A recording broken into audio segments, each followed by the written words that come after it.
Bonjour. La fois passée, on a parlé sur la souffrance de Jésus-Christ. Aujourd'hui, nous allons parler sur sa mort sur la croix. Arrivé dans le lieu appelé Golgotha, qui signifie en hébreu lieu de la crâne.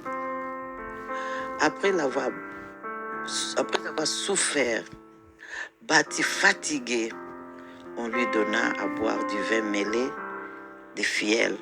En goûtant cela, il n'a pas voulu boire. Après l'avoir crucifié, on partagea ses vêtements, on tira au sort sa tunique, et on écrivit au-dessus de sa tête « Jésus le roi des Juifs ». Avec lui furent crucifiés deux brigands, l'un du côté gauche et l'autre du côté droit. Il fut injurié, on s'est moqué de lui en disant « Si tu es le Fils de Dieu, descends de la croix. Tu as confié à Dieu. Tu nous as dit que tu es le Fils de Dieu, qu'il te délivre. » Et les brigands qui étaient à ses côtés se moquaient aussi de lui en disant « N'es-tu pas le Christ? Sauve-toi et sauve-nous. » Et l'autre disait « Ne crains-tu pas Dieu, toi qui subis la même condamnation avec lui? Nous méritons ce que nous avons fait, mais celui-ci n'a rien fait. » Et dit à Jésus, souviens-toi de moi quand tu viendras dans ton règne. Et Jésus lui dit, je te dis la vérité, aujourd'hui même, tu seras avec moi dans le paradis. Entre 6e et 9e heure, il y eut des ténèbres sur la terre. À la 9e heure, Jésus s'écria d'une voix forte, Élie, Élie, lama sabachthani. Mon Dieu, pourquoi m'as-tu abandonné? Et il voulait aider Jésus, les Juifs, en lui donnant à boire. Et il disait, on va voir si son Dieu va lui aider. Ils ont pris un roseau avec une éponge remplie de vinaigre. On lui donna. Après ça, Jésus poussa encore un grand cri et rendit l'âme, rendit l'esprit. Les voiles du temple se déchira en deux, depuis le haut jusqu'en bas. La terre trembla, les rochers se fendirent, les sépulcres s'ouvrirent et plusieurs saints ressuscitèrent. Ils entrèrent dans la ville sainte et apparurent à un grand nombre de personnes. En voyant tout cela, les gardes et les centeniers furent saisis d'une grande frayeur et dirent, cet homme était fils de Dieu. Et il y avait beaucoup de femmes qui servaient Jésus, qui les suivirent.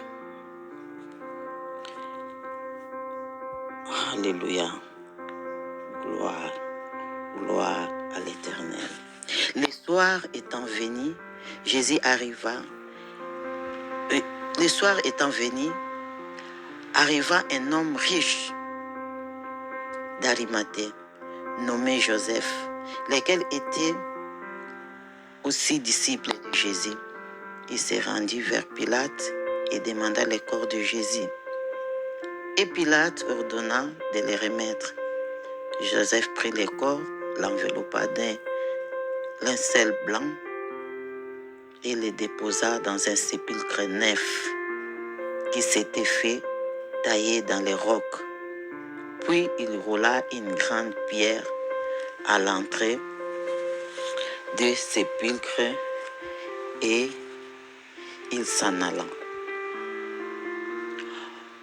Jésus-Christ, mort sur la croix, mis dans les sépulcres parmi les méchants, son tombeau avec les riches. C'est lui qui n'a pas commis de violence. et qu'il n'y eut point de fraude dans sa bouche. Livrer sa vie en sacrifice pour les péchés de l'humanité. La mort de Jésus sur la croix nous enseigne plusieurs leçons profondes. Selon notre foi, il nous enseigne l'amour inconditionnel. Il a donné sa vie pour ses amis et pour ses ennemis. L'amour inconditionnel sans limite. Deuxièmement, le pardon. Lui-même, sur la croix, il a dit, « Père, pardonne-leur, puisqu'ils ne savent pas ce qu'ils font. » Même dans la souffrance, pense à pardonner. Pardonne ceux qui te font du bien et ceux qui te font du mal. Pardonne-leur. Il nous enseigne aussi l'espérance. Même s'il y a la mort, les douleurs, la souffrance, ce n'est pas la fin. Il y a toujours une espérance de vie nouvelle en Jésus-Christ. L'humilité, il nous enseigne aussi.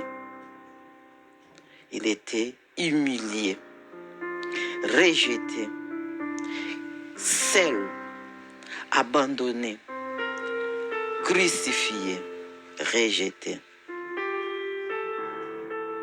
Mais tout ça, il a fait par amour. Servir plutôt que dominer. Il nous enseigne la rédemption. Il nous invite à revenir à Dieu. Revenons vers Dieu avec toute confiance. C'est ça qu'il nous enseigne. Alléluia. Que pensons-nous, frères? Que pourrons-nous faire pour ce Fils de Dieu qui a donné sa vie pour nous? Il nous demande une seule chose. C'est ça qu'il nous demande. Venir à lui.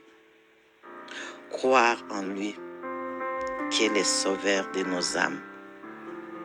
Merci pour ceux qui aiment entendre la parole de la vie, la parole de la vérité. Soyons bénis.